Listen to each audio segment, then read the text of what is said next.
adik-adik, kita bertemu kembali hari ini. Adik-adik mau dengar cerita tentang sebuah lilin? Jadi, pada suatu hari ada seorang anak laki-laki, dia menyalakan satu batang lilin adik-adik.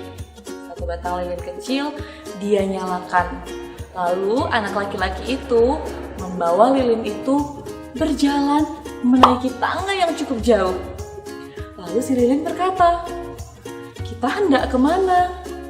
Anak laki-laki itu berkata, "Kita hendak menuju menara yang tinggi dan kita mau memberikan petunjuk kepada kapal-kapal di tengah lautan yang luas." Lalu lilin ini berkata, adik-adik, "Apa? Apa mungkin? Aku kan hanya sebuah lilin yang kecil, nyalaku pun tidak begitu terang.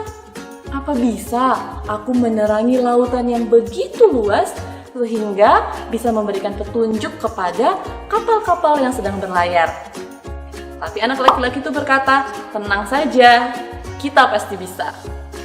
Akhirnya, setelah melewati tangga yang cukup panjang, mereka tiba di menara adik-adik.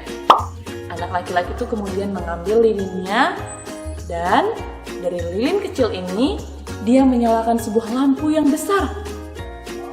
Ketika lampu itu dinyalakan, menara itu menjadi terang benderang adik-adik, sehingga kapal-kapal bisa menjadikan menara itu sebagai petunjuk mereka. Wah, adik-adik keren sekali ya. Lilin yang kecil boleh menjadi harapan bagi banyak kapal-kapal, banyak orang yang sedang berlayar di tengah lautan yang luas pada waktu itu. Adik-adik tentu juga ingat cerita tentang Raja Koresi yang dipakai Tuhan untuk menjadi harapan bagi bangsa Israel. Ternyata Tuhan kita bisa memakai siapa saja ya adik-adik untuk membawa harapan, untuk menyatakan kebaikan Tuhan kepada siapa saja. Ingat juga cerita minggu lalu tentang Nabi Yesaya yang dipakai Tuhan juga untuk membantu mengingatkan bangsa Israel.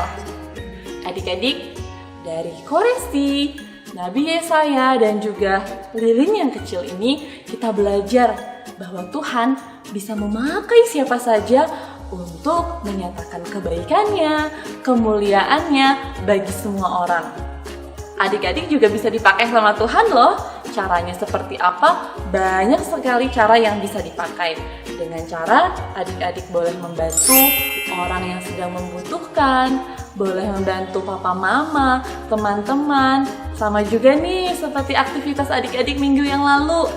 Adik-adik pasti pernah ya menjadi harapan, membawa kebaikan bagi teman-teman kalian ataupun kepada siapa saja. Yuk adik-adik, kita mau terus nyalakan terang kita seperti lilin ini, membawa harapan bagi orang-orang yang membutuhkan kita. Karena Tuhan Yesus pasti memampukan kita, Tuhan Yesus akan memakai kita sebagai anak-anaknya lebih hebat lagi. Adik-adik siap? Pasti adik-adik semuanya siap.